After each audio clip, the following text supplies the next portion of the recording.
La commission électorale centrale de Géorgie a confirmé dimanche matin la victoire du parti Rêve géorgien aux élections législatives avec près de 54% des voix. Les Lituaniens sont appelés aux urnes pour le second tour des élections législatives. C'est une coalition de gauche qui est donnée favorite.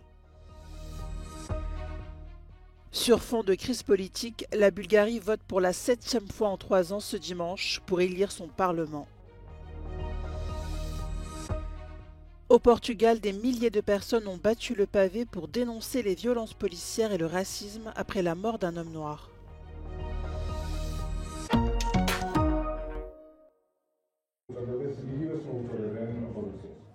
La commission électorale centrale de Géorgie a confirmé dimanche matin la victoire du parti Rêve géorgien aux élections législatives avec près de 54% des voix. Le parti au pouvoir, conservateur et pro-russe, résiste donc à la coalition d'opposition pro-européenne qui n'obtient qu'environ 37% des voix. Les résultats ont été annoncés par le président de la commission lors d'une conférence de presse après le dépouillement des bulletins de vote dans plus de 99% des circonscriptions. Ce résultat va permettre au parti du milliardaire Bidzina Ivanishvili de former un nouveau gouvernement et éloigne ce pays du Caucase d'une adhésion à l'Union européenne. L'opposition, soutenue par la présidente Salomé Zourabichvili, dénonce, elle, des élections volées et ne reconnaît pas la victoire du parti Rêve géorgien.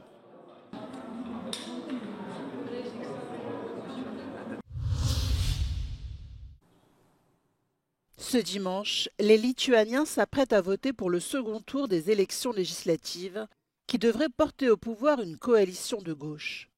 Il y a 15 jours, les sociodémocrates sont sortis vainqueurs du premier tour en remportant 20 des 70 premiers sièges à pourvoir.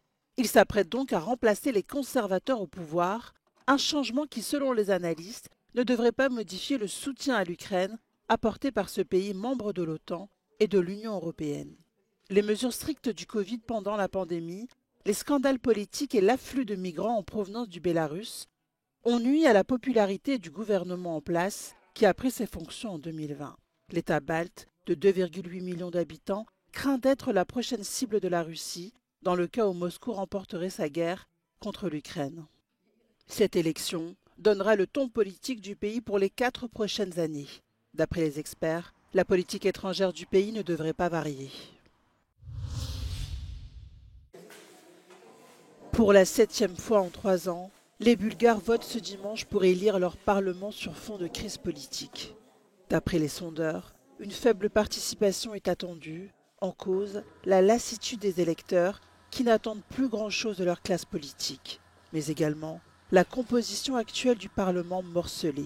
Les groupes populistes et pro-russes pourraient prospérer. Crédités de 13 à 14% des voix, ils talonnent les réformateurs de la coalition. Le Parti conservateur, mené par l'ancien Premier ministre, est crédité d'environ 26% des intentions de vote et part une nouvelle fois favori. Mais il risque à nouveau de ne pas trouver d'alliés pour former une majorité. La Bulgarie, pays le plus pauvre de l'Union européenne, est gangrénée par la corruption. En 2020, des manifestations anticorruption avaient eu lieu dans la capitale pour réclamer le changement en vain.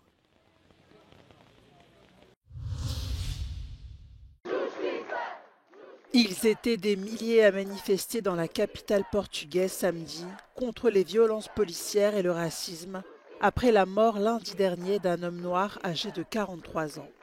Ce père de famille, originaire du Cap-Vert, ancienne colonie africaine du Portugal, a été abattu de 2 balles par un officier de police âgé de 20 ans.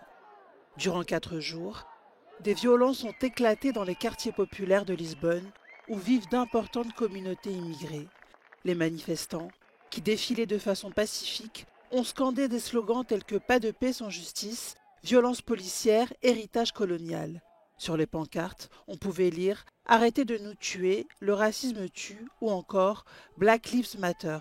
Dans le même temps, le parti d'extrême droite Chega a organisé une manifestation en soutien aux policiers. Ce dernier, selon les médias locaux, a été mis en examen pour homicide.